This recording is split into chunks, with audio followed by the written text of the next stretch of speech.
Good evening, I'm Kurt Gutgsell. Jasper was supposed to open their high school baseball season tonight at Evansville Memorial, but of course that is not happening.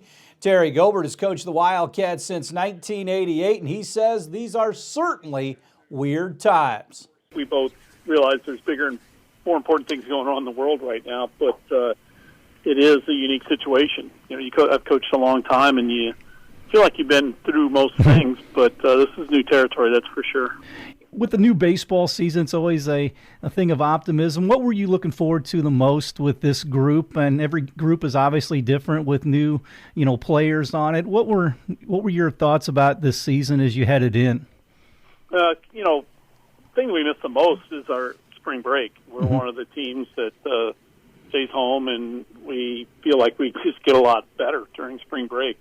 No matter what the weather throws at us, whether we're inside, outside, we're together. And one of the things that we've been able to do over the years is come together as a team. And so that's the biggest thing I miss, is the fact that we're just not there and growing and developing. And, it's fun. We had a wide-open season with guys, opportunities just about everywhere. Some years you have a lot of guys back and you kind of have your lineup set, and this is one of those years where competition was going to be a huge thing for us. It was just a weird situation, whether it be on the baseball field or you guys in the classroom. It was basically an abrupt ending to the situation, both school-wise and baseball. How did the preseason go, and how did you carry that on once they said you can't do anything anymore? Yeah, that's the hardest thing is, one, it was just like you got an email and said you've got 2 hours basically, or an hour and a half to wrap this up till who knows when. And, to try to situation in high school, you're coming into that Monday when you can make your cuts, and yet you're on an extended period here of just uncertainty. So it was a matter of, what do I want to communicate? What do I want to get across? And never been in that spot before. And how much can you communicate with them? And, what is allowed and what's not allowed, and what can you encourage and not. And the number one thing we told our kids was, in baseball, arm strength and conditioning. And I still feel that way. I care less about whether they're getting any hitting in or swings in, but the fact that you just need to condition your arm and you need to be in shape the best you possibly can. And you got to weigh that, of course, with the safety factors. So you can't have kids having workouts, can't have them coming together, but you certainly would love for them to go out and play catch with their dad or their brother or their neighbor. So it's a fine line.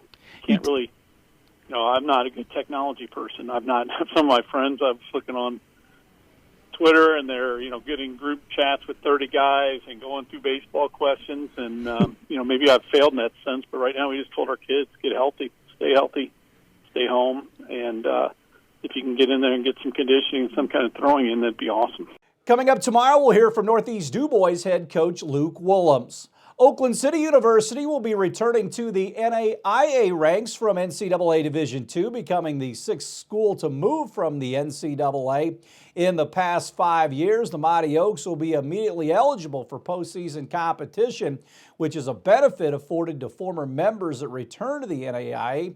With 14 varsity sports, Oakland City boasts the largest athletics department among the newcomers. Mighty Oaks have been approved for membership in the River States Conference. The league is made up of schools from Indiana, Kentucky, Ohio, Pennsylvania, and West Virginia, including Indiana University Southeast in New Albany, IU Kokomo, and Brescia. Down in Owensboro, Oakland City University participated in the precursor of the River States Conference, known as the Kentucky Intercollegiate Athletic Conference, from 1968 through 75.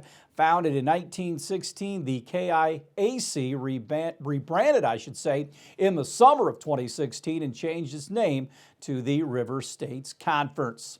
NFL team owners have voted to expand the playoffs by one team in each conference for next season. During a conference call to discuss league business after the annual meetings were canceled because of the pandemic, the owners also awarded one of those extra games to CBS and one to NBC. Only the teams with the best record in the AFC and NFC will get a bye under the new format. The top two teams skipped Wild Card Weekend in the past. The Cincinnati Bengals have released starting cornerback Dre Kirkpatrick. It's another move to overhaul the Bengals secondary. After a 2-14 season, Kirkpatrick was a first-round pick in 2012 and started 67 games in 8 seasons. He missed 10 games last season with an injury. And the Chicago Bears have re-signed safety DeAndre Houston Carson to a 1-year contract. Houston Carson has played primarily on special teams since the Bears drafted him out of William and Mary in the 6th round in 2016.